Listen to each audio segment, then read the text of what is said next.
కళ్యాణ్ విశ్వేశ్వరరావు. అమెరికాలో one beautiful bill pass అయిపోయింది. దీంతో స్టూడెంట్స్లో అలాగే రకరకాల రంగాల్లో పనిచేస్తున్నటువంటి వాళ్ళు ఒక రకమైనటువంటి అలజడి అయితే స్టార్ట్ అయింది. అసలు దాంట్లో ఏముంది, దానివల్ల ప్రభావాలు ఏంటి అనే దాని మీద మనం డిస్కస్ చేద్దాం. దాని మీద విశ్లేషణ అందించడానికి ప్రస్తుతం గ్లోబల్ ట్రీ ఫౌండర్ శుభకర్ గారు ఆల్పాటి ఉన్నారు. ఇంటరాక్ట్ అవుదాం. సార్ నమస్తే. నమస్తే అండి. బిల్ అయితే పాస్ అయింది, చాలా కాలంగా వెయిట్ చేస్తున్నారు. దాని మీద ఎలన్ మస్క్ పాపం వీళ్ళిద్దరూ చాలా వార్ జరిగింది. దీని కారణంగా ప్రధానంగా స్టూడెంట్స్కి ఎఫెక్ట్ అని పడే అవకాశం ఉందా? ఆ బిల్లో మన ఇండియన్ స్టూడెంట్స్కి కానీ తెలుగు స్టూడెంట్స్కి కానీ సంబంధించి ఏమీ లేదండి. అక్కడ ఉన్న స్టూడెంట్స్కి లోన్స్ టఫ్ చేస్తాము, రీపేమెంట్ టైం తక్కువ ఇవ్వబోవటము, అక్కడ ఉన్న వాళ్ళకి ట్యాక్సెస్ మార్పుల్లో ఉండటము, అలానే అక్కడ ఉన్న వేరియస్ డిపార్ట్మెంట్స్కి ఎక్స్పెండిచర్ ఏదైతే ఉందో దానికి సంబంధించింది ఉంది. మనకి ఆ బిల్లు పరంగా మనకి ఏది ఛాలెంజ్ ఉండదు. ఇప్పుడు దాంట్లో బ్రీఫ్గా ఎడ్యుకేషను, హెల్త్ దీని మీద ఎక్కువగా ఎఫెక్ట్ పడుతుంది. అలాగే సబ్సిడీస్, ఇది 3 ఫ్యాక్టర్స్, ప్రధానమైన ఫ్యాక్టర్స్. అవును. సో దీని ఎఫెక్ట్ మనకి ఇండైరెక్ట్గా కూడా ఉండదా స్టూడెంట్స్ మీద? అక్కడ ఉన్న లోకల్ పబ్లిక్ కోసం అండి ఇది. ఆ హెల్త్లో కానీ ఆ ఇన్సూరెన్సెస్కి కావాల్సిన అమౌంట్స్ తగ్గిస్తాం కానీ, లేదంటే ఏదైతే ముందు ఆల్రెడీ అప్రూవ్డ్ ఉన్నాయో అవి తగ్గిస్తామని చెప్పని కానీ, అలానే అక్కడ ఎవరైతే స్టూడెంట్స్ చదువుకోవడానికి అక్కడ ఎడ్యుకేషన్ లోన్స్ చాలా చీప్ అండి. ఎంత చీప్ అంటే 2% లేకపోతే 3%కే ఎడ్యుకేషన్ లోన్ ఇస్తారనమాట గవర్నమెంట్. అక్కడ ఎవరైతే స్టూడెంట్స్ చదువుకోవాలనుకుంటున్నారో అది కూడా రీపేమెంట్ ఏంటంటే చాలా టైం ఇచ్చి ఒక 12 ఏళ్ళు కాకుండా 20-25 ఏళ్ళు వరకు టైం ఇస్తాము, ఇలాంటివన్నీ ఉన్నాయి. సో అలాంటి రీపేమెంట్ అది తగ్గించేయకపోవటము, అలానే ఇంట్రెస్ట్ రేట్ కొంచెం పెంచుతామని చెప్పి ఇలాంటి కొత్త కండిషన్స్ ఉన్నాయి తప్పితే ఇక్కడ డైరెక్ట్గా ఉండకపోవచ్చు. ఒక్కటి ఏంటంటే ఇండైరెక్ట్గా మనం ఎక్స్పెక్ట్ చేయగలిగింది, లేకపోతే ఏ ఛాలెంజ్ అవుతుంది అని మనం అనుకోవచ్చు ఏంటంటే ఇలాంటి సిస్టమ్ వలన అక్కడ యూనివర్సిటీస్ మీద లోడ్ ఎక్కువ పెరగచ్చు. అది మనం పాజిటివ్ అవుద్దా నెగిటివ్ అవుద్దా చెప్పలేం, కానీ అలాంటప్పుడు వాళ్ళ డిపెండెన్సీ ఫర్ ఇంటర్నేషనల్ స్టూడెంట్స్ పెరగచ్చు. సో వాళ్ళు దాన్ని వెల్కమింగ్ చేస్తారా, దానికి ఈయన సపోర్ట్ చేస్తాడా అనేది చూడాలి. కానీ డైరెక్ట్ ప్రపోర్షనల్గా అయితే మనకేమీ డిఫరెన్స్ ఉండదండి. సో ఈ బిల్లు కారణంగా అక్కడ యూనివర్సిటీలు సంబంధించిన ఫైనాన్షియల్ ప్రెషర్ని అయితే వాళ్ళు వదిలించుకుంది, గవర్నమెంట్ అయితే వదిలించుకుంది, కంప్లీట్గా యూనివర్సిటీలో భరాయించాలి అంటే అదేమి ఇంకా క్లారిటీ లేదండి. కానీ ప్రస్తుతానికైతే అక్కడున్న యూనివర్సిటీస్ మాత్రము చాలా ప్రెషర్లో ఉన్నాయండి. 2-3 రీజన్స్. ఒకటి ఏంటంటే గవర్నమెంట్ నుంచి ఫండింగ్ తగ్గించేస్తానంటున్నాడు. ఏదైతే గవర్నమెంట్ నుంచి యూనివర్సిటీస్కి వచ్చే ఫండింగ్ ఉందో ఆ యూనివర్సిటీస్ ఫండింగ్ తగ్గిస్తానంటున్నాడు. So most of the universities in the US they exist because of the funding. అది గవర్నమెంట్ ఫండింగ్ కావచ్చు, ఎక్స్టర్నల్ ఫండింగ్ కావచ్చు. గవర్నమెంట్ ఫండింగ్తో పాటు అక్కడ జనరల్గా ఏంటంటే వేరే జనాలు కూడా చాలా ఫండింగ్ ఇస్తారు. ఎందుకంటే అక్కడ ఫ్యామిలీకి ఎంత ఇస్తారో ఇలాంటి యూనివర్సిటీస్కి, కాలేజెస్కి కూడా అంతే ఫండింగ్ ఇస్తారు. అదెంత డిఫరెన్స్ అది అయినా అవ్వకపోయినా ఇప్పుడు గవర్నమెంట్ నుంచి వచ్చే ఏదైతే గ్రాంట్స్, ఫండింగ్స్ ఉన్నాయో అది బాగా కట్ చేయబోతున్నాడు. సో అది కాక ఈ ఇంటర్నేషనల్ స్టూడెంట్స్ని మినిమైజ్ చేస్తానికి వీసా అపాయింట్మెంట్స్ ఆపుతాం, ఇలాంటి అన్నిటి వలన రైట్ నౌ ఇప్పుడు నేను ఏ యూనివర్సిటీస్తో మాట్లాడినా వాళ్ళు కూడా చాలా ప్రెషర్లో ఉన్నారు. ఎందుకంటే ఈ యూనివర్సిటీ సపోర్ట్ చేసే ఎడ్యుకేషన్ డిపార్ట్మెంట్ రద్దు చేసేసాడు, లేకపోతే వాటికి నేను కావాల్సిన సపరేట్ అన్ని ఖర్చులు ఎక్కువ అవుతున్నాయి, గవర్నమెంట్కి అవి అవసరం లేదంటున్నాడు. గ్యారంటీగా institutions out there in the US ఇప్పుడు చాలా ప్రెషర్లో ఉన్నాయి. సో ఫీజులు పెంచే అవకాశం ఉందా? ఫీజులు పెంచుతారా లేదా మనం చెప్పలేమంది కదండి. అంటే మేబీ ఇలాంటి ఉన్న పరిస్థితుల్లో కొన్ని చిన్న యూనివర్సిటీలు ఎగిరిపోయే పరిస్థితి కూడా ఉండొచ్చు. అండ్ కొన్ని యూనివర్సిటీస్ కూడా ఇప్పుడు కొన్ని జాబ్స్ కూడా కొన్ని తగ్గించే పరిస్థితిలో ఉన్నాయి. నేను ప్రపోర్షనల్గా చూసేది ఏంటంటే ఈ సంవత్సరం కాకపోయినా నెక్స్ట్ ఇయర్ వాళ్ళకి ఇంటర్నేషనల్ స్టూడెంట్స్ ఎక్కువ అవసరం పడవచ్చు. సో కొంచెం వెల్కమింగ్ అవ్వచ్చేమో అనుకుంటున్నాను. సో తగ్గించే అవకాశాలు ఉన్నాయంటారా? వెల్కమ్ అంటే తగ్గిస్తేనే అట్రాక్ట్ అయ్యేది. తగ్గిస్తాం కష్టం అండి, బట్ అట్లీస్ట్ కొంచెం అడ్మిషన్ క్రైటీరియా బెటర్ అవుతాం కానీ, ఫాస్టర్ ప్రాసెస్ అవుతాం కానీ, వాళ్ళు మనం కావాలని ఎక్కువ కోరుకోవడం కానీ అయ్యే ఛాన్స్ ఉంటుంది. సో అలాంటప్పుడు స్టూడెంట్స్ని ఎక్కువ వాళ్ళైతే కావాలనుకుంటారు, బట్ ఇమ్మిగ్రేషన్ టైటన్ చేశారు కదా. ఇమిగ్రేషన్ కొంచెం టైటన్ చేశారండి. ఇప్పుడు ఈ సంవత్సరం మాత్రం ఈ లాస్ట్ 2-3 ఇంటేక్స్గా మనం చూస్తుంది ఏంటంటే వాళ్ళు కొంచెం 2023 was a very big year అండి. 180,000 మంది ఇండియన్ స్టూడెంట్స్ అక్కడికి వెళ్ళి చదువుకుంటున్నారు. More than 1.3 million international students అక్కడికి వచ్చారు. సో అది హెవీ అయిపోయేసరికి కొంచెం తగ్గిద్దామని లాస్ట్ ఇయర్ కొంచెం తగ్గించారు. ఈ ఇయర్ ట్రంప్ గారు వచ్చి ఇంకా తగ్గిస్తున్నారు. So I think what we have always seen the trend ఎలా ఉంటుందంటేనండి, ఎవ్రీ 2-3 ఇయర్స్కి ట్రెండ్ మారుతూ ఉంటుంది. ఒకసారి పీక్ వెళ్ళింది అనుకోండి, ఒకసారి డౌన్ ట్రెండ్ వచ్చి మళ్ళీ పెరుగుతుంది. సో ఆల్రెడీ 24 మనం డౌన్ చూసాం, 25 కూడా డౌన్ చూస్తున్నాం. సో రాబోయే సంవత్సరాల్లో మనకు మళ్ళీ trend Indian students, Telugu students ఎక్కువ కావాలనే ఇంట్రెస్ట్ రావచ్చని నేను ఎక్స్పెక్ట్ చేస్తున్నాను. ఇప్పుడు ప్రజెంట్ అసలు కాన్సులేట్లో ఇంటర్వ్యూలే ఇంకా ఫైనల్ కాలేదు కదా. అలాంటప్పుడు ఈ ఇమిగ్రేషన్ పాలసీని హర్డిల్స్ అన్నిటినీ ఫేస్ చేసి స్టూడెంట్స్ ఇంట్రెస్ట్గా ఉన్నారా వెళ్ళడానికి అక్కడికి? ఇప్పుడు ఫర్ ఎగ్జాంపుల్ వీసాస్ ఆపేస్తాం అన్నది కొంచెం వెరీ వరీడ్ విషయం అండి. అసలు అది ఎక్స్పెక్ట్ చేసిన విషయం కాదు. ఏదైతే స్టూడెంట్స్ని వాళ్ళు పిలుస్తారు ఇలాంటిది ఏదైతే ఉన్నాయో, కానీ ఈ సోషల్ మీడియా వెట్టింగ్ అనేది 2017-18లోనే స్టార్ట్ చేశారండి. ఆ స్టూడెంట్స్ ఏం చేస్తున్నారు అన్నది. కానీ ఇది ఒక సిస్టమేటిక్గా క్లియర్ డీటెయిల్డ్ వర్షన్గా కొత్తగా వచ్చారు. ఇప్పుడు ఈ కొత్తగా యుఎస్ గవర్నమెంట్ పెట్టిన కొత్త రూల్ ఏంటంటే, సోషల్ మీడియా వెట్టింగ్ పరంగా ఇప్పుడు స్టూడెంట్స్ అనేవాళ్ళు లాస్ట్ 5 ఏళ్లలో వాళ్ళు యూజ్ చేసిన అన్ని సోషల్ మీడియా హ్యాండిల్స్ ఇవ్వాల్సి ఉంటుంది. అది ఇన్స్టాగ్రామ్ కానివ్వండి, ఎక్స్ కానివ్వండి, ఫేస్బుక్ కానివ్వండి, లింక్డ్ఇన్ కానివ్వండి, ఇప్పుడు యూజ్ చేస్తుంది కాక ముందు యూజ్ చేసేదాన్ని ఇప్పుడు వదిలేసిన ప్రొఫైల్స్ అయినా సరే, ఏదైనా సరే వాళ్ళు ఇప్పుడు చూడాల్సిన అవసరం, వాళ్ళు మొత్తం డీటెయిల్స్ ఇవ్వాల్సిన రిక్వైర్మెంట్ వాళ్ళు ఇచ్చున్నారు. సో దీని ప్రకారంగా వాళ్ళు చెప్పింది ఏంటి అని అంటే, వాళ్ళ సోషల్ మీడియా హ్యాండిల్స్ వాళ్ళు ఏదైతే ఈ లాస్ట్ 5 ఏళ్ళుగా ఏ సోషల్ మీడియాలో యూజ్ చేసినా సరే అవి మొత్తము వాటి ఇన్ఫర్మేషన్ కూడా అప్లికేషన్ ఫామ్లో సబ్మిట్ చేయాల్సి వస్తుంది. ఈ సబ్మిట్ చేస్తమే కాకుండా వాళ్ళు ఇంకో కండిషన్ ఏం పెట్టారంటే, స్టూడెంట్ది ఏదైతే media profile, social media profile ఉందో అది ఓపెన్ స్టేటస్లో పెట్టాలి. It should not be a closed profile, అంటే వాళ్ళు చెక్ చేస్తానికి. సో ఇప్పుడు స్టూడెంట్ ఎవరైనా సరే వీసా ఇంటర్వ్యూకి వెళ్ళే ముందు వాళ్ళని పబ్లిక్ ప్రొఫైల్ చేసి వెళ్ళాల్సి ఉంటుంది. సో పబ్లిక్ ప్రొఫైల్ పెడితే వాళ్ళు యాక్సెస్ చేసుకోవడానికి ఉంటుంది. అండ్ మేబీ ఇంటర్వ్యూ తర్వాత then they can go again into private profile. ఇప్పుడు మిగతా మీరు ఇంటర్వ్యూ పెట్టేటప్పుడు అన్నీ పెడతారు కదా, లోన్ అకౌంట్స్ అని వాళ్ళ డీటెయిల్స్ అన్నీ పెడతారు. వాటితో పాటు ఇవి కూడా అప్లై పెట్టాలా? కాన్సులేట్ పెట్టాలి. అన్ని హ్యాండిల్స్ అప్లికేషన్ ఫామ్లోనే సబ్మిట్ చేయమని చెప్తున్నారు. సో అన్ని డీటెయిల్స్ చెప్పాలి. అక్కడ కనుక ఈ స్టూడెంట్స్ వాళ్ళు ఏదైతే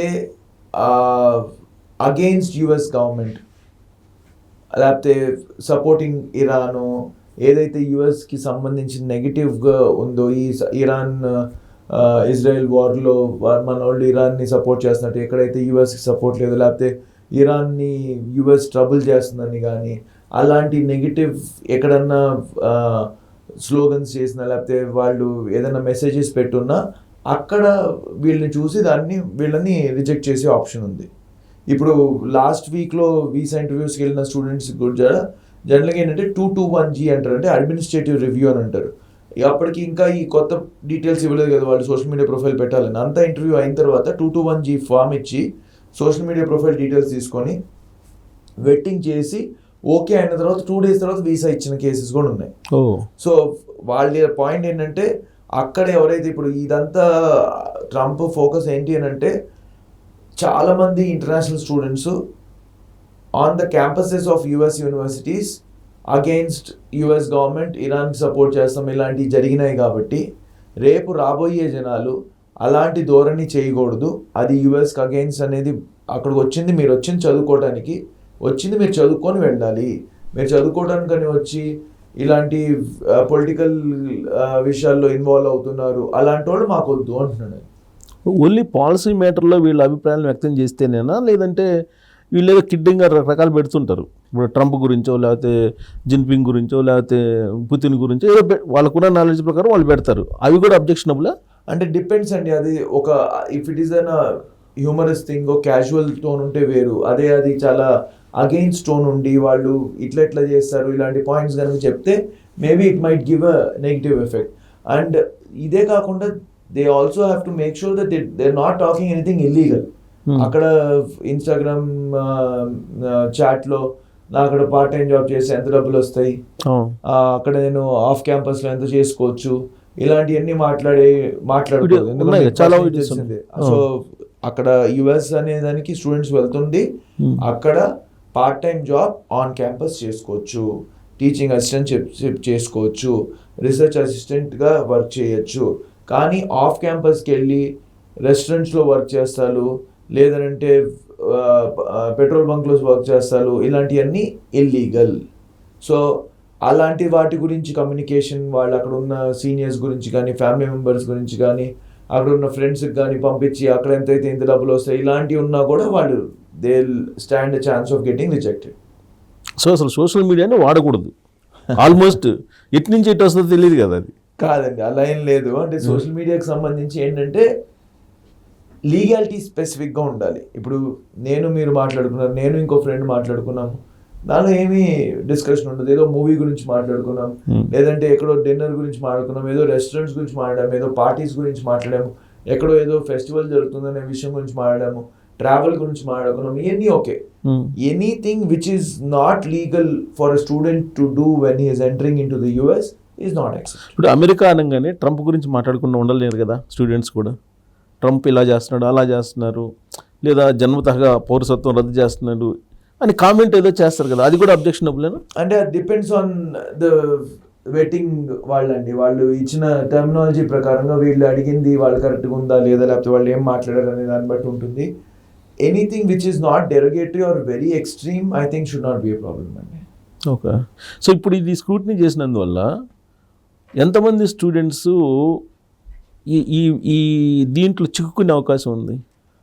మన తెలుగు రాష్ట్రాల నుంచి మేము చూసింది ఏంటంటేనండి, పొలిటికల్ వ్యూస్ పరంగా మనోళ్ళు మాట్లాడేది చాలా తక్కువ, అసలు ఆల్మోస్ట్ నెగ్లిజిబుల్ నెంబర్ అని చెప్పాలి.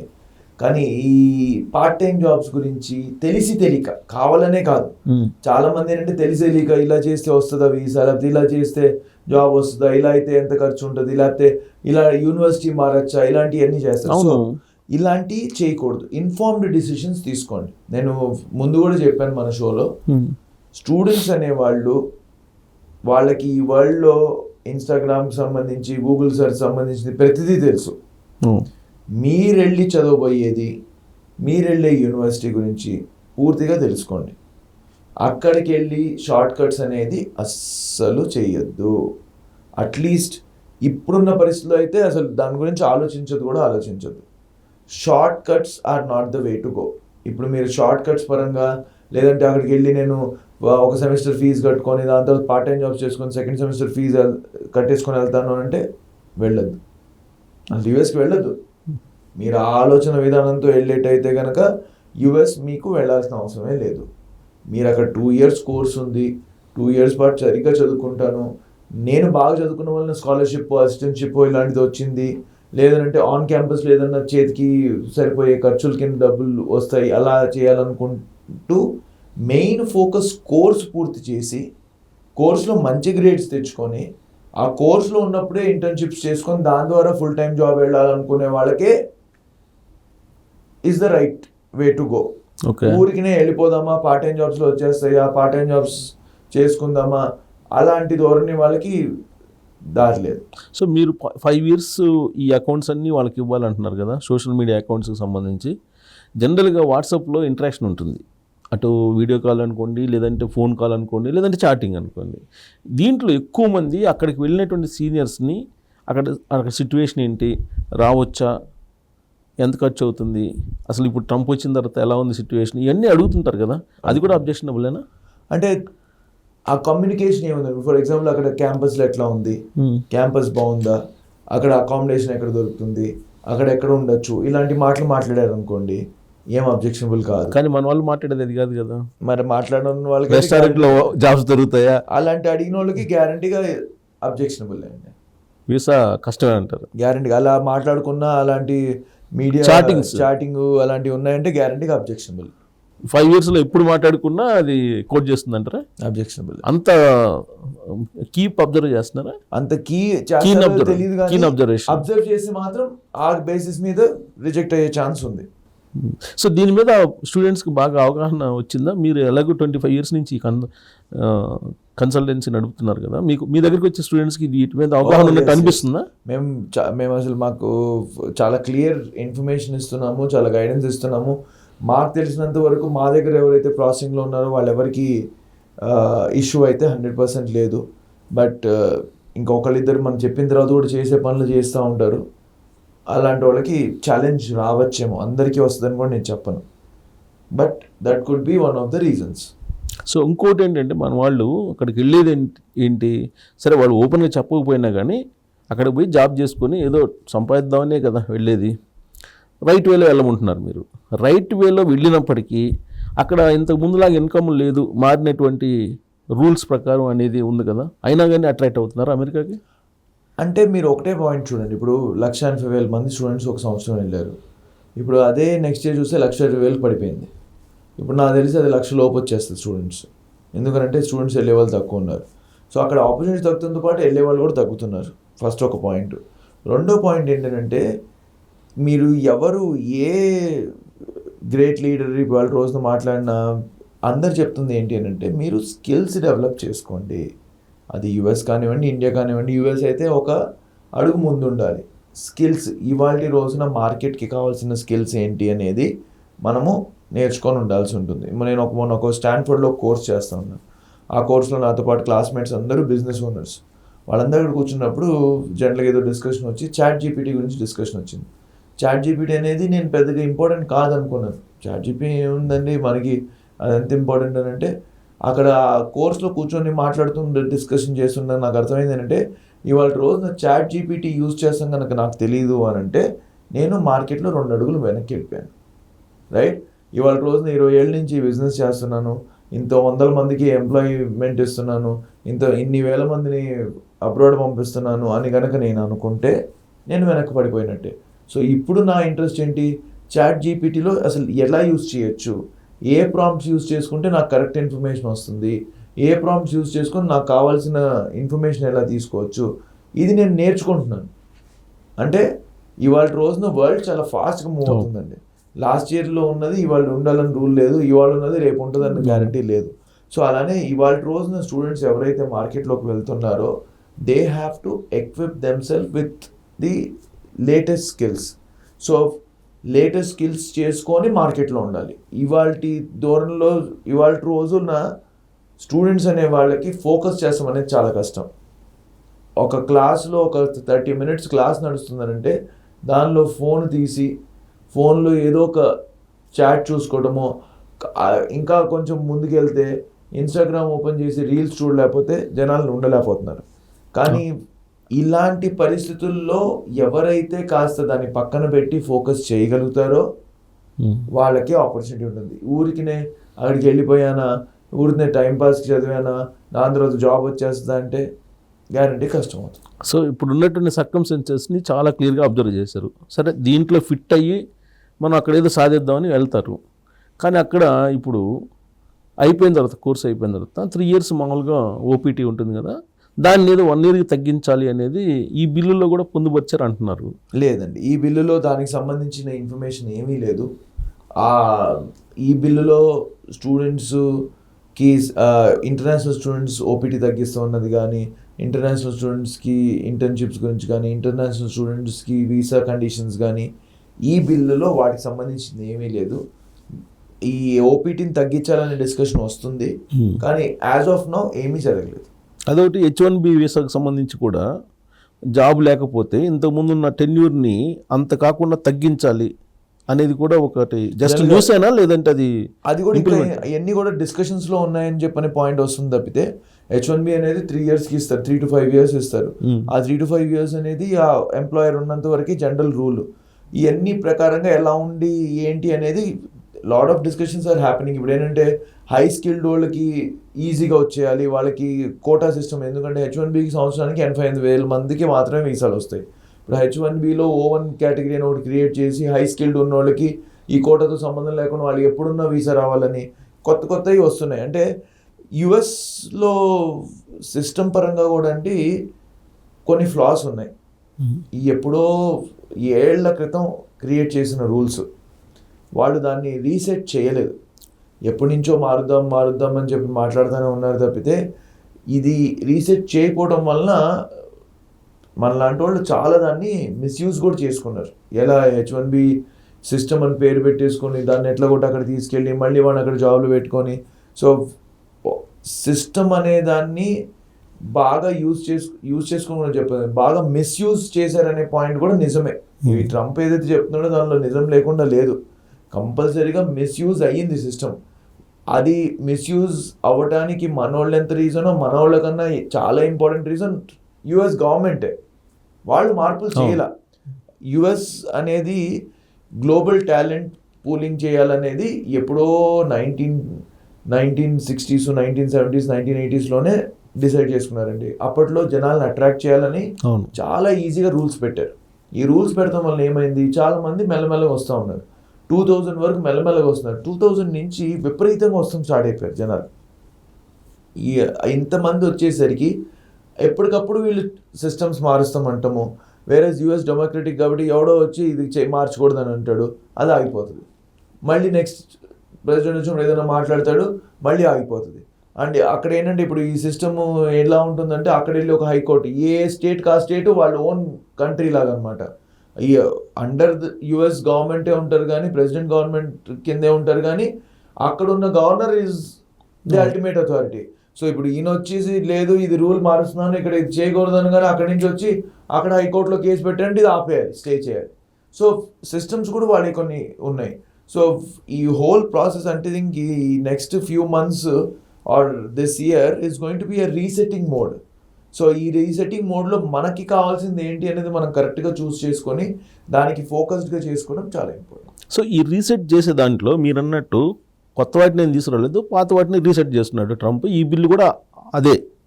కానీ దీని కారణంగా అమెరికా కొలాప్స్ అవుతుంది అనేది ఎలన్ మస్క్ చెప్తాడు. సత్యానాథన్లోనేమో రాబోయే రోజుల్లో ఎంప్లాయ్మెంట్ తగ్గిపోతుందని అంటాడు. అలాగే మిగతా వాళ్ళు కూడా పెద్ద పెద్ద కంపెనీల వాళ్ళు కూడా ఎంప్లాయ్మెంట్ ఉండదు, 60% పోద్దని రకరకాలు చెప్తున్నారు. అసలు చేయడానికి పని ఉండదని ఎలన్ మస్క్ చెప్తాడు. ఇలాంటి సిచ్యువేషన్లో అమెరికా వెళ్ళి చదువుకోమని చెప్పి మీరు సజెస్ట్ చేస్తారా? అంటే అసలు ఇప్పుడు ఏ సిస్టమ్ ఉన్నది అనేది మనకి ఒక 2 సంవత్సరాల వరకు క్లారిటీ రాదండి. ఏఐతో జాబ్స్ పోవు, జాబ్స్ క్రియేట్ అవుతాయి అన్నారు. ఏఐ అసలు ఎట్లా యూజ్ అవుతుందో తెలియదు అన్నారు. ఏఐ వచ్చిన తర్వాత ఎన్నో మంది జాబ్స్ పోయినాయి అని చెప్పి అంటున్నాము. సో నేను అనే పాయింట్ ఒకటే, ఇవాళ రోజున ఈ మ్యాడ్ రష్లో మనకి నచ్చేది ఏంటి, మనకి కావాల్సింది ఏంటి అనేది మనం ఒకసారి రియలైజ్ అయ్యామనుకోండి, కరెక్ట్గా ఉంటుంది. ఇప్పుడు మీరు చెప్పే ప్రకారం యూఎస్లో అన్ని జాబ్స్ పోతున్నాయంటే అన్ని జాబ్స్ పోతే ఇండియాలో కూడా పోతాయి. ఎందుకంటే ఇవాళ రోజున Indian IT and ITES sector అనేది majority of it is based on the US job market and US product market and industries. So మీరు చెప్పే ప్రకారం కనుక అక్కడ జాబ్స్ పోతే ఇక్కడ కూడా పోతాయి. ఒక రకంగా చెప్పాలంటే నేను ఓవర్సీస్ ఎడ్యుకేషన్ అడ్వైజర్ కాబట్టి అబ్రాడ్ వెళ్ళమంటున్నానేమో అనే పాయింట్ పక్కన పెడితే ఇక్కడ కూడా ఆపర్చునిటీ అంత ఎక్కువ లేదండి. ఇప్పుడు ఇక్కడ for example I'm more than happy to help and go and do this. ఇప్పుడు మనం మాట్లాడే స్టూడెంట్స్ అందరూ ఎవరండి, వీళ్ళందరూ ఏమి 80-85% వచ్చేసి టాప్ క్లాస్ స్టూడెంట్స్ ఉన్నోళ్ళు కాదు. మనం మాట్లాడే వాళ్ళు ఎవరు 60%, లేదా ఒక్కోసారి 60 కన్నా తక్కువ వచ్చిన వాళ్ళు, 60-70% వచ్చిన వాళ్ళు, అప్పుడప్పుడు ఒకటి అర బ్యాక్లాగ్స్ ఉండి మొత్తం కోర్స్ పూర్తయ్యేసరికి అది 10, 15, 20 బ్యాక్లాగ్స్ ఉన్న స్టూడెంట్స్. వీళ్ళు వెళ్ళి ఇక్కడ ఇండియన్ జాబ్ మార్కెట్లో కూర్చుంటే వీళ్ళ ప్రొఫైల్కి నీకు అసలు రాదు జాబ్స్ అని చెప్పని అంటున్నారు. సో వీళ్ళు ఇక్కడ ఉన్న ఏం చేయగలుగుతారు, ఏం చేయగలిగలేదు. వీళ్ళకి ఓన్లీ అబ్రాడ్ వెళ్తే వీళ్ళకి ఉన్న ఒక ఆపర్చునిటీ ఏంటి అని అంటే అక్కడ ఇలాంటి కేటగిరీ ఆఫ్ స్టూడెంట్స్ తక్కువ, ఏంటి విత్ స్టెమ్ బ్యాక్గ్రౌండ్స్ ఉన్న క్వాలిఫికేషన్ వాళ్ళు తక్కువ కాబట్టి. అండ్ ఇవన్నీ కూడా ఎంత కాదనుకున్నా ఫార్వర్డ్ మార్కెట్, అక్కడ జాబ్ మార్కెట్ పెద్దగా ఉంది అండ్ అక్కడ ఉన్న ఎకానమీ ఈజ్ లార్జర్ కాబట్టి అందుకోసం అక్కడ వెళ్ళాలి. అక్కడ పాపులేషన్ ఇస్ స్మాలర్ కాబట్టి అందుకోసం వెళ్ళాలి. అలా అని ఊరినే కళ్ళు మూసుకొని వెళ్ళిపోమని చెప్పట్లేదు. మేబీ ఏదైతే ఒక 10 ఏళ్ల క్రితం యూఎస్కి వెళ్ళిపోతే ఎట్లా కూడా సెటిల్ అయిపోవచ్చు, ఎట్లా కూడా జాబ్ వస్తుంది అనే ఆలోచనలో వెళ్ళే పరిస్థితి ఇప్పుడు లేదు. కానీ ఇప్పటికీ ఆపర్చునిటీ ఉంది. ప్లాన్డ్గా కరెక్ట్ డిసిషన్ తీసుకొని కరెక్ట్ ప్లానింగ్. ఇప్పుడు నేను ఒకటే పాయింట్ చెప్తాను, ఎవరైనా చూడండి వచ్చి ఇలా నేను మెకానిక్ ఇంజనీరింగ్ చేశాను, సివిల్ చేశాను, ఇప్పుడు వెళ్ళిపోతాం కాబట్టి వెళ్ళొద్దు. కోర్ ఇంజనీరింగ్లో విపరీతమైన ఆపర్చునిటీస్ ఉన్నాయి. సో దాని మీద ఫోకస్ చేయండి. యూఎస్లోనా ఇండియాలో ఉన్నాయి? యూఎస్లో, ఇండియా కూడా. ఓకే, గ్యారంటీ కదా. ఇండియా కూడా గ్రోయింగ్ ఎకానమీ, ఇండియాలో కూడా ఆపర్చునిటీ ఉంటుంది. ఒకటి ఏమవుతుందంటేనండి, నేను గమనించింది ఇన్నాళ్ళ నా ఎక్స్పీరియన్స్లో, యుఎస్లో సెటిల్ అవ్వాలనుకోకుండా ఉన్నోళ్ళు కానీ లేకపోతే వేరే కంట్రీస్లోకి వెళ్ళి సెటిల్ అవ్వకూడదు అనుకున్నా సరే అక్కడికి వెళ్ళి చదివి ఒక 2-3 ఏళ్ళు ఎక్స్పీరియన్స్ చేసుకొని ఇండియాకి వచ్చారనుకోండి, they take a big leap.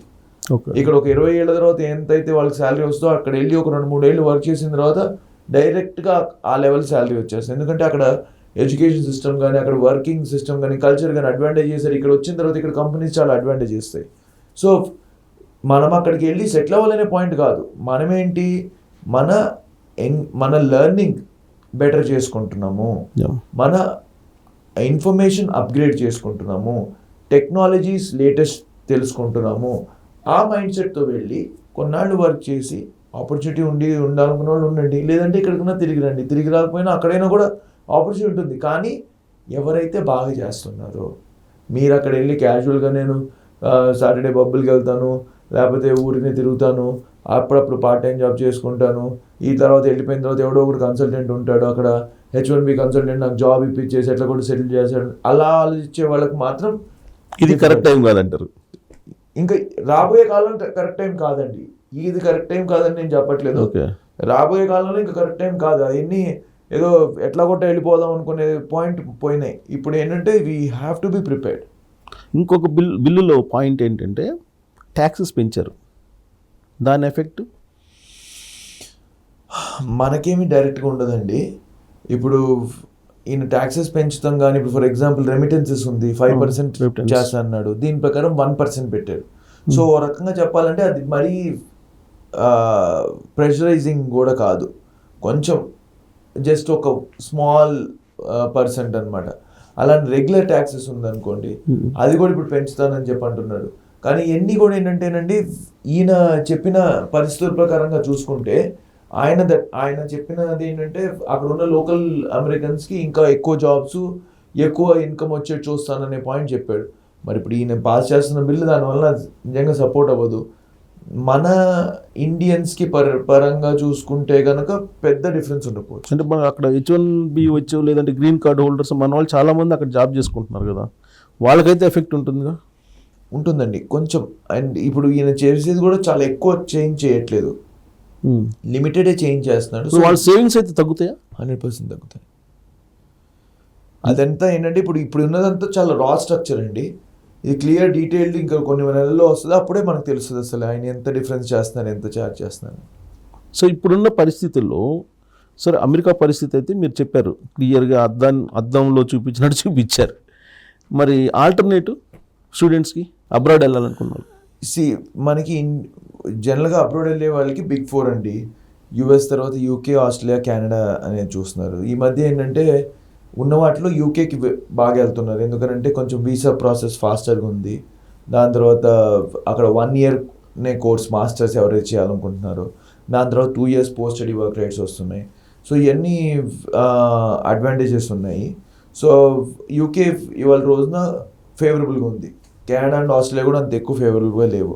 కానీ ఈ మధ్య గమనించింది ఏంటంటే స్టూడెంట్స్ చాలా యూరప్ మీద మొగ్గు చూపిస్తున్నారు, పర్టికులర్లీ జర్మనీ, ఇటలీ, ఫ్రాన్స్ ఇవన్నీ చూపిస్తున్నారు ఇంట్రెస్ట్. కానీ ఈవెన్ ఐర్లాండ్, స్విట్జర్లాండ్ ఇలాంటి కంట్రీస్ ఇంట్రెస్ట్ చూపిస్తున్నారు. కానీ ఇవన్నీ కూడా చాలా లిమిటెడ్ కెపాసిటీస్ ఉన్న కంట్రీస్ అండి. సో అక్కడ ఒక 10,000, ఇక్కడ ఒక 8,000, ఇక్కడ ఒక 15,000 ఇంతమంది మాత్రమే స్టూడెంట్స్ వెళ్ళగలిగేది. ఈ లక్షలతో పోల్చుకుంటే అక్కడ వెళ్ళగలిగే నెంబర్ చాలా తగ్గిపోయింది. కానీ ఫర్ షూర్ అక్కడ ముందు జరిగిన నెంబర్స్ కానీ ఇప్పుడు డబుల్ ట్రిపుల్ అయిపోతున్నారు నెంబర్స్ ఒకేసారి. సో గ్యారంటీగా జర్మనీ అయితే బాగా ఇంట్రెస్ట్ చూపిస్తున్నారండి. ఫ్రాన్స్, ఇటలీ కూడా బాగానే ఉంది, కానీ కొంచెం లిమిటెడ్గా ఉంది. ఆ కంట్రీస్ కూడా ఇండియన్ స్టూడెంట్స్ కావాలని చెప్పి ప్లాన్ చేసుకుంటున్నారు. వాళ్ళు కూడా కొంచెం ఫెసిలిటీస్ పెంచుతున్నారు, స్టూడెంట్స్కి post study work rights advantage ఇస్తామని చెప్పి అంటున్నారు. ఇవన్నీ కూడా సో కొంచెం యూరప్ మీద జనాలు ఎక్కువ ఇంట్రెస్ట్ చూపిస్తున్నారు. సో ఎర్నింగ్స్ విషయంలో కాకుండా ఎడ్యుకేషన్ విషయంలో చూసుకుంటే అమెరికాతో కంపేర్ చేసుకుంటే ఈ బెటరేనా ఈ ఫ్రాన్స్, జర్మనీ? అంటే ప్రాబ్లం ఏంటంటే అమెరికాతో మనం ఏ కంట్రీ కంపేర్ చేయలేము. అమెరికాలో 4,000 యూనివర్సిటీస్, కాలేజెస్ ఉన్నాయి. ఇప్పుడు నేను చెప్పే ఈ యూరప్లో మొత్తము UK, ఆస్ట్రేలియా, కెనడా అన్ని కంట్రీస్ కలిపిగా అమెరికాలో ఏకైక కంట్రీలో ఉన్న యూనివర్సిటీస్, ఇక్కడ ఉన్న యూనివర్సిటీస్ అన్నీ కలిపినా తక్కువ పడతాయి. ఓకే. సో అక్కడ అమెరికా యూనివర్సిటీ సిస్టమ్ అట్లా క్రియేట్ చేసింది. ఇప్పుడు మీరు ఇన్ని కంట్రీస్, మనం ఒక 20 కంట్రీలు మాట్లాడుకున్న తర్వాత కూడా 4,000 యూనివర్సిటీస్ రావు. సో గ్యారంటీగా దాంతో పోల్చుకోలేం. కానీ ఇక్కడ కూడా మంచి స్కూల్స్, మంచి యూనివర్సిటీస్ ఉన్నాయి. అక్కడ స్టూడెంట్స్ ఏది చూడాలి. అండ్ ఇంకొక మెయిన్ అమెరికాకు ఉన్న బిగ్గెస్ట్ అడ్వాంటేజ్ అంటే మీడియం ఆఫ్ ఇన్స్ట్రక్షన్ ఇంగ్లీష్ అండి. ఇప్పుడు ఇవన్నీ యూరోపియన్ కంట్రీస్లో ఏంటంటే మీడియం ఆఫ్ ఇన్స్ట్రక్షన్ ఇంగ్లీష్ ఉన్నా కూడా లోకల్గా మీరు తిరగాలన్నా లేకపోతే జాబ్స్ కావాలన్నా ఏది కావాలన్నా లోకల్ లాంగ్వేజ్ ఇంపార్టెంట్ అండి. సో నేను మళ్ళీ ఇక్కడికి బ్యాక్ వస్తే ఇదే మాట చెప్తాను. మీరు ఇప్పుడు జర్మనీకి వెళ్ళాలనుకుంటున్నారు, లేదా ఇటలీకి వెళ్ళాలనుకుంటున్నారు, లేదా యూకేకి వెళ్ళాలనుకుంటున్నారు, ఏ కంట్రీకి వెళ్ళాలన్నా మళ్ళీ మీరు చేయాల్సిన పని ఇదే. ఈ కంట్రీకి వెళ్ళాలంటే కనుక ఏ కోర్స్ చేసుకోవాలి, నాకున్న బ్యాక్గ్రౌండ్ ఏంటి, ఈ బ్యాక్గ్రౌండ్ ప్రకారంగా నేను ఏ కోర్స్ చేయాలి, ఈ కోర్స్ చేస్తూ దీనితో పాటు అడిషనల్ ఏం చేయాలి. ఇలాంటి కంట్రీస్కి వెళ్తే కనుక అక్కడ లోకల్ లాంగ్వేజ్ వస్తే నాకు అడ్వాంటేజ్ వస్తుంది. ఇప్పుడు 20 ఏళ్ళు వచ్చిన తర్వాత లోకల్ లాంగ్వేజ్ నేర్చుకోవడం అనేది జనాలకి టఫ్ కొద్దిగా ఫీల్ అవుతారు. డిస్ఇంట్రెస్ట్, టఫ్ అని చెప్పను, ఎందుకంటే నేర్చుకునే వాళ్ళు చాలా మంది ఉన్నారు. అంటే అక్కడ కూడా ఎఫర్ట్ పెట్టి లోకల్ లాంగ్వేజ్ కనుక నేర్చుకుంటే షార్ట్ సక్సెస్. కానీ 100లో ఒక్కడు కూడా చేయట్లా. స్టూడెంట్స్ ఇవాళ రోజున క్లియర్గా ఆలోచించాల్సింది ఏంటంటే నేను సక్సీడ్ అవ్వాలంటే ABCD ఈ 4 కావాలి. కంపల్సరీ ABC 3 అన్నా మనం ఎక్విప్ చేసుకోవాలి. వెళ్ళిపోయా కదా ఎట్లా కూడా సెటిల్ అయిపోతా కదా అని అంటే అప్పుడు మీరు చెప్పినట్టు పరిస్థితులు బాగాలేవు, జాబులు లేవు, అక్కడికి వెళ్ళి ఇలా డబ్బులు ఖర్చు పెట్టేశాడు, ఇంటికి ఎలా తిరిగి వస్తాడు, అసలు వెళ్ళొద్దండి. అలా అయితే అనుకున్నప్పుడు క్లియర్గా ప్లాన్డ్గా స్ట్రక్చర్డ్గా వెళ్తామే కరెక్ట్. సో ఇప్పుడు ఇమ్మిగ్రేషన్ విషయంలో అమెరికా కాన్సులేటు ఈ సోషల్ మీడియా వీటన్నిటిని కూడా క్రైటీరియాగా చేర్చింది. ఇప్పుడు ఆ కంట్రీ లాగా మిగతావి కూడా ఫాలో అయ్యే అవకాశం ఉందా భవిష్యత్తులో? అంటే అమెరికాకి మిగతా కంట్రీస్కి చాలా డిఫరెన్స్ ఉందండి. ఇవాళ రోజు నేను మన ఇందాక నుంచి మాట్లాడిన ఏ కంట్రీస్కి కూడా ఇన్ పర్సన్ వీసా ఇంటర్వ్యూ లేదు. యూకే కూడా లేదు, డ్రాప్ బాక్స్ సిస్టమే. డాక్యుమెంట్ సబ్మిట్ చేస్తాం, వీసా వచ్చేస్తుంది. అంటే మేబీ కొన్ని కేసెస్లో ఏదైనా డౌట్ ఉంటే వాళ్ళు ఇంటర్వ్యూకి పిలిపిస్తాను తప్పితే అసలు వీసా పర్సనల్ ఇంటర్వ్యూ లేదు. మీరు ఇప్పుడు నేను చెప్పిన ఏ కంట్రీస్కి కూడా పర్సనల్ ఇంటర్వ్యూ లేదు. కెనడాకి కూడా డ్రాప్ బాక్స్ వేస్తాం, వీసా వచ్చేస్తుంది. వాళ్ళకి ఏదన్నా స్పెసిఫిక్ స్టూడెంట్కి డౌట్ ఉండి వాళ్ళ ఇంటర్వ్యూకి రావాలని చెప్పంటే 100లో 1 ఉంటుంది తప్పితే జనరల్గా లేదు. ఓన్లీ అమెరికాకే బై పర్సన్ ఇంటర్వ్యూ, మిగతా వాటికి ఏమీ లేవు. సో వీళ్ళని చూసి వాళ్ళు ఫాలో అవుతారంటే ఫాలో అవ్వచ్చేమో కానీ దానివల్ల పెద్ద ఏం డిఫరెన్స్ అవ్వకపోవచ్చు. సో యూకే వాళ్ళు ఇప్పుడు ఏదో మళ్ళీ వీసాలు టైటన్ చేస్తున్నారు అనేది నిన్న మొన్న ఒక న్యూస్ వచ్చింది. యూకే వాళ్ళది ఒక వైట్ పేపర్ అని చెప్పి ఒకటి ఇమిగ్రేషన్ పాలసీస్ గురించి ఒక డాక్యుమెంట్ సబ్మిట్ చేశారండి పార్లమెంట్లో. ఆ పార్లమెంట్లో వాళ్ళకి అనిపించింది అంటే అన్స్కిల్డ్ వాళ్ళు ఎక్కువ మంది వస్తున్నారు యూకేకి, సో దానివల్ల జాబ్ మార్కెట్ ఛాలెంజ్ అవ్వచ్చు అని చెప్పి వాళ్ళు దాన్ని రీసెట్ చేయాలని చెప్పని ఒక నివేదిక అందించారు. ఆ నివేదికలో ఏంటంటే ఇప్పుడు 1 year కోర్స్ తర్వాత 2 years post study work rights ఉన్నాయి కదండి, ఆ 2 yearsని 18 monthsకి కుదించాలి అని చెప్పని ఒక సజెషన్ వచ్చింది. కానీ అది ఇంకా ఎప్పటి నుంచి అది చేయబోతున్నారు అనేది క్లారిటీ లేదు. ఇప్పుడు ఈ సెప్టెంబర్కి ఎవరైతే స్టూడెంట్స్ వెళ్తున్నారో వాళ్ళకి 2 years పోస్ట్ స్టడీ వర్క్ రైట్సే ఉంటాయి. సెప్టెంబర్ దాటిన తర్వాత మళ్ళీ దాన్ని మార్చొచ్చు అనేది ఎప్పుడు అనేది వాళ్ళు అనౌన్స్ చేసిన దాన్ని బట్టి తెలుస్తుంది. అది జనవరికా లేకపోతే నెక్స్ట్ సెప్టెంబర్ చేయబోతున్నారు అనేది మనం చూడాల్సి ఉంటుంది. ఓకే. సో ఎక్స్పెండిచర్ వైజ్ చూసుకుంటే అమెరికా, యూకే, కెనడా, మిగతా ఫ్రాన్స్ కంట్రీస్, మీరు చెప్పిన యూరోప్ కంట్రీస్ ఏది ఎక్కువ అవుతుంది? అంటే ఓ రకంగా చెప్పాలంటే US, కెనడా, ఆస్ట్రేలియా ఆల్మోస్ట్ సిమిలర్గా ఉండొచ్చండి. అన్నీ కూడా 2 years education system. 2 years education system కాకుండా అక్కడ ఉన్న డాలర్స్ ఏదైతే ఉన్నాయో లివింగ్ ఎక్స్పెండిచర్ ఆల్మోస్ట్ సిమిలారిటీ ఉన్న కాన్సెప్ట్. వేరేజ్ యూకే వచ్చేసరికి మీకు కోర్స్ సగం టైమే, జస్ట్ 1 year కోర్సే ఉంటుంది. సో దానివల్ల ఎక్స్పెండిచర్ గ్యారంటీగా యూకేలో తక్కువ ఉంటుంది. లివింగ్ ఎక్స్పెండిచర్ కూడా సగానికి సగం అయిపోతుంది మీరు 2 years ఖర్చు పెట్టే వాళ్ళు. అలానే మీరు కనుక చూస్తే జర్మనీ, ఫ్రాన్స్, ఇటలీ ఇలాంటి చోట 2 రకాల ఇన్స్టిట్యూషన్స్ ఉన్నాయి. ఇప్పుడు జర్మనీలో కొన్ని యూనివర్సిటీస్ అసలు ఫ్రీ ఎడ్యుకేషన్ కూడా ఉన్న యూనివర్సిటీస్ ఉన్నాయి. ఇటలీ, ఫ్రాన్స్లో కూడా ఎకనామికల్ ట్యూషన్ ఫీజు ఉన్న ఇన్స్టిట్యూషన్స్ ఉన్నాయి. సో యూరప్లో గ్యారంటీగా 2 years కోర్స్ అయినా ఫీజులు తక్కువ ఉన్న ఇన్స్టిట్యూషన్స్ ఉన్నాయి. సో గ్యారంటీగా సగానికి సగం కాకపోయినా అక్కడితో పోల్చుకుంటే ఇక్కడ ఫీజులు తక్కువ ఉన్నాయి. కోర్సెస్ లివింగ్ ఎక్స్పెండిచర్ కూడా కొంచెం తక్కువ ఉండొచ్చు, మెయిన్ సిటీస్లో ఉండకుండా ఉంటాయి. సో స్టూడెంట్స్ ఎవరైతే కొంచెం ఎకనామికల్ కావాలనుకుంటున్నారో మెయిన్ సిటీస్లో ఉండకుండా వేరే చోట్ల ఉండి చూసి ప్లాన్ చేసుకోవచ్చు. ఓకే. సో ఇప్పుడు ఉన్న సిచ్యువేషన్లో ఇన్ కేస్ వీసా వచ్చింది, యూనివర్సిటీ వాళ్ళు రమ్మన్నారు, అంతా ఓకే అనుకోండి, బ్యాంకు లోన్ ఇస్తున్నారా ఇప్పుడున్న డిస్టర్బెన్సెస్లో? ఇస్తున్నారండి, షూరా? అసలు ప్రాబ్లం లేదు. ఇంకా అసలు యాక్చువల్గా చెప్పాలంటే ఈ లాస్ట్ 2 yearsలో స్టూడెంట్స్కి యూఎస్ స్పెసిఫికల్గా ఎడ్యుకేషన్ లోన్స్ చాలా ఈజీ అయిపోయినాయి. మొన్నటిదాకా ఎలా ఉండేదంటే ఎడ్యుకేషన్ లోన్ రావాలంటే గ్యారంటీటర్ కావాలి, దాని తర్వాత కొలాటరల్ కావాలి, ఎందుకంటే 50 లక్షలు ₹1 కోటి కావాలంటే అనే పాయింట్. ఈ లాస్ట్ 3-4 ఏళ్లలో ఈ ప్రైవేట్ ఫైనాన్సెసర్స్ బాగా ఎక్కువ అయ్యారు. అండ్ ఎన్ని యూఎస్ బేస్డ్ కంపెనీస్, ఎంపవర్ అని, క్రెడిలా అయితే ఇండియాదే అనుకోండి, దాని తర్వాత వేరియస్ కంపెనీస్ వచ్చేసినాయి మార్కెట్లోకి. వితౌట్ కొలాటరల్ ఇస్తున్నారు, without collateral, without guarantor. Almost 50 lakhs, 1 crore కూడా ఇస్తున్నారు. యూఎస్ కెనా ఓన్లీ యూకే కూడా? యూఎస్ కి స్పెసిఫిక్ గా ఆ ఇన్స్టిట్యూషన్స్, కొన్ని ఇన్స్టిట్యూషన్స్ ఈ అప్రూవ్డ్ ఉంటాయి. ఆ లిస్ట్ లో కనుక ఇన్స్టిట్యూషన్ నుండి వీడికి అకాడమిక్ గ్రేడ్స్ బాగానే ఉన్నాయి అనుకోండి, అప్రూవల్ కూడా 48 hours లో వచ్చేస్తుంది. సో లోన్స్ ఇంకా ఈజీనే అయినాయి. సో ఇంత డిస్టర్బెన్స్ అయినా కానీ లోన్స్ ఇస్తున్నారు. అమెరికాలో ఇంత డిస్టర్బెన్స్ ఉంది అని తెలిసి కూడా బ్యాంకర్స్ ఇస్తున్నారండి. లోన్స్కి ఏం ప్రాబ్లం లేదు, ఇంకా పెరిగినాయని చెప్పాలి, తగ్గాయని చెప్పలేదు. ఓకే. సో ఇప్పుడు అమెరికాలో పరిస్థితి టోటల్గా కొంత కన్ఫ్యూజన్ ఉన్నప్పటికి కూడా ఇప్పటికి కూడా సజెషన్ మీరు అక్కడికి వెళ్ళమని చెప్తారు స్టూడెంట్స్కి? అలానే నేను చెప్పానండి. అంటే ఇప్పుడు ఇవన్నీ నేను మళ్ళీ బ్యాక్ అదే టాపిక్ వస్తానండి. ఎవరైనా సరే వెళ్ళాలి అనేది everything is a case by case analysis అండి. ఇది వన్ సైజ్ ఫిట్స్ ఆల్ అనే కాన్సెప్ట్ కాదు అసలు. ఫారిన్ ఎడ్యుకేషన్ అనేది వన్ సైజ్ ఫిట్స్ ఆల్ అనే కాన్సెప్ట్ కాదు. మీకు సంబంధించి ఏది కరెక్ట్ అనేది కరెక్ట్, దాన్ని మేము కెరియర్ మ్యాపింగ్ అని అంటాం. ఒక క్యాండిడేట్ అనేవాడికి వాడి కెరియర్ ఆస్పిరేషన్స్ ఏంటి, వాడి కంట్రీ ఏది బాగుంటుంది, వాడికి కోర్స్ ఏది బాగుంటుంది, వాడి బ్యాక్గ్రౌండ్ ఏంటి అనే బేస్ మీద ఇవన్నిటి కలిపి చేస్తాం. సో కెరియర్ మ్యాపింగ్ లో ఇవన్నీ మీరే డిసైడ్ చేస్తారా? You are the eligible for this country, this university, this course. Yes, we're going to guide them. ఇదిగో ఇట్లా ఈ మ్యాపింగ్, ఈ ప్రొఫైల్కి అయితే ఇట్లాంటి సజెషన్ గైడ్ ఇస్తాం. మేము ఎప్పుడు కూడా స్టూడెంట్ ఇదే చేయమని చెప్పాం. ఇది ఆప్షన్, ఇది ఆప్షన్, ఇది ఆప్షన్, ఈ 3 ఆప్షన్లో నీకు ఏది బాగుంది అనిపిస్తుందో నువ్వు డిసైడ్ చేసుకో, నువ్వు రీసెర్చ్ చేసుకో. మేము ఎప్పుడు కూడా స్టూడెంట్ని డిసైడ్ చేసుకున్నాం. ఇప్పుడు వచ్చేసింది, ఇప్పుడు అప్లై చేయమని చెప్పాం. ప్రశాంతంగా ఇంటికి వెళ్ళి నువ్వు రీసెర్చ్ చేసుకో, నీకు కావాల్సిన నాలెడ్జ్ తెలుసుకున్న తర్వాత నువ్వు కాన్ఫిడెంట్ అయిన తర్వాత ప్రాసెసింగ్ చేసుకో. సో నేను అందరికి చెప్పేది ఒకటే, నీకు కావాల్సింది ఏంటి, నీ కెరియర్ అవుట్కమ్ కావాల్సింది ఏంటి, నీ బడ్జెట్ ఏంటి, నీ బ్యాక్గ్రౌండ్ ఏంటి, వీటన్నిటిని మా లాంటి వాళ్ళ దగ్గరికి రండి, కరెక్ట్ ఇన్ఫర్మేషన్ తీసుకోండి. అవన్నీ చేసిన తర్వాత మీ రీసెర్చ్ మీరు చేసుకోండి. చేసుకున్న తర్వాత మీరు పెట్టాల్సిన కరెక్ట్ ఎఫర్ట్ పెడితే సక్సెస్ అవుతుంది. కొంతమందికి ఇవాళ రోజున UK might be a best fit option because they want to finish off very fast. They don't want to do tests and all those things in the past, right? ఇప్పుడు యూకేకి ఉందనుకోండి, IELTS, TOEFL కూడా అవసరం లేదు.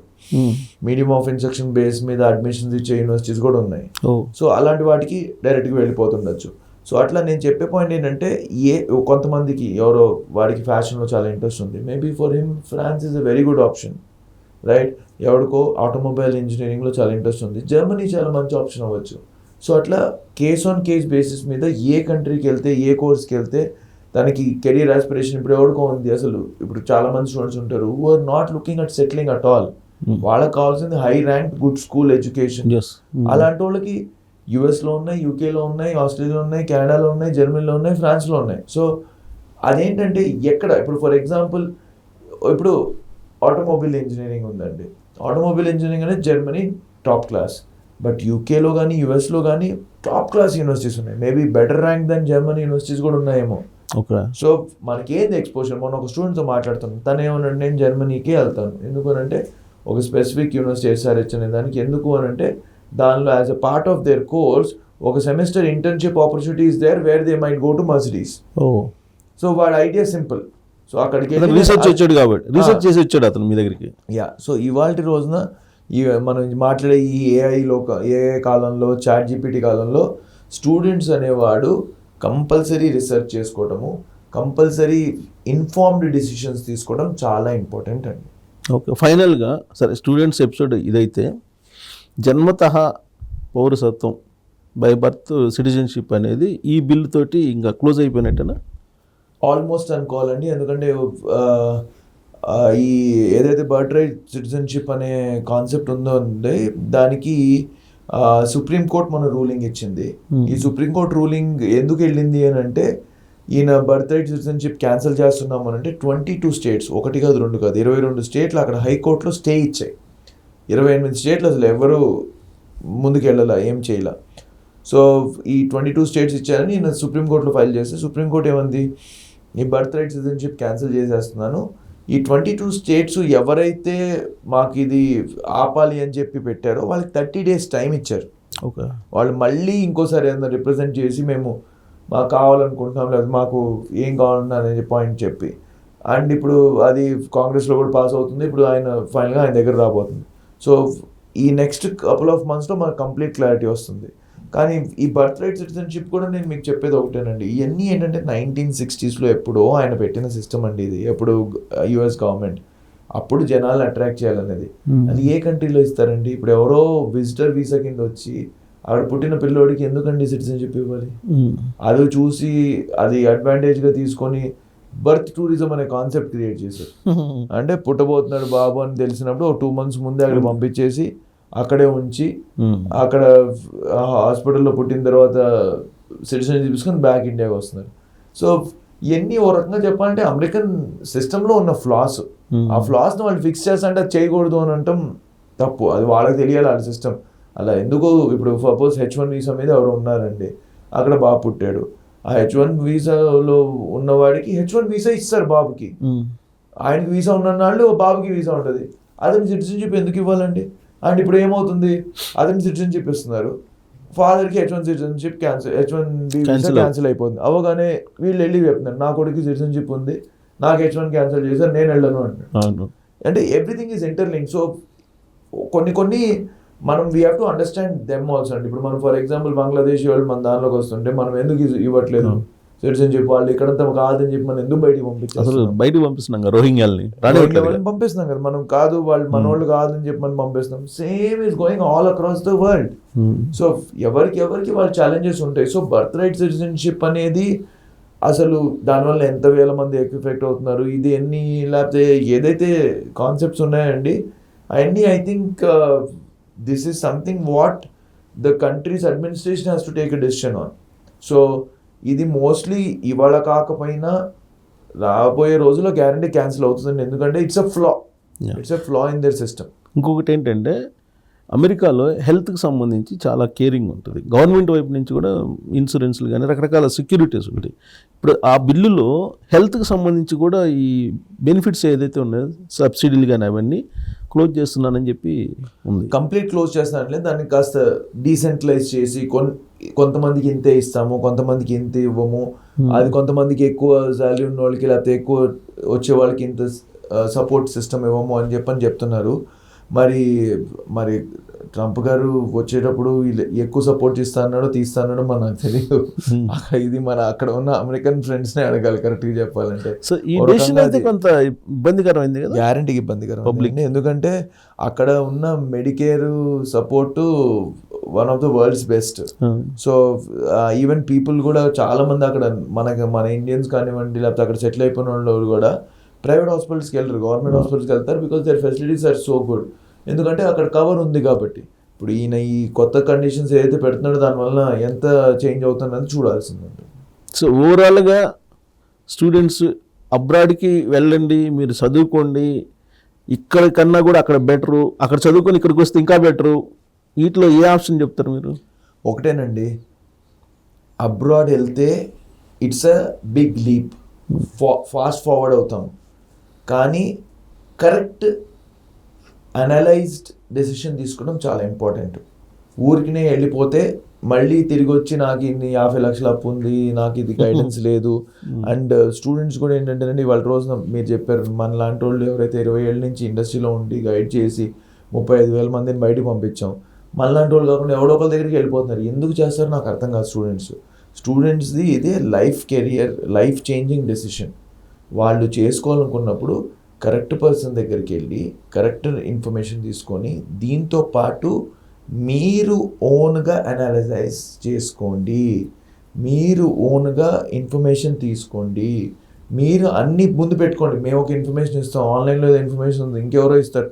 ఈ 3 పెట్టుకొని మీరు ఒకసారి మీరు మీ ఫ్యామిలీ మీ పేరెంట్స్ ఎవరైతే ఇంపార్టెంట్ పీపుల్ ఉన్నారో కరెక్ట్గా కూర్చొని కలెక్టివ్ రైట్ డెసిషన్ తీసుకొని దాని తర్వాత వెనక్కి చూడకుండా కరెక్ట్గా కమిటెడ్గా ఫోకస్డ్గా అక్కడికి వెళ్ళిన తర్వాత చదువుకోండి, డీవియేషన్స్ లేకుండా. గ్యారంటీగా ఎవరైతే ఆ ఫాస్ట్ ఫార్వర్డ్ చేయగలిగి కొంచెం ఫాస్ట్ ఫార్వర్డ్కి వెళ్ళి కాస్త ఎక్కువ చేయాలనుకుంటున్నారో వాళ్ళకి ఇప్పటికీ కూడా informed decision of going and studying abroad is going to be a good choice. Right అండి, థ్యాంక్ యూ. Thank you.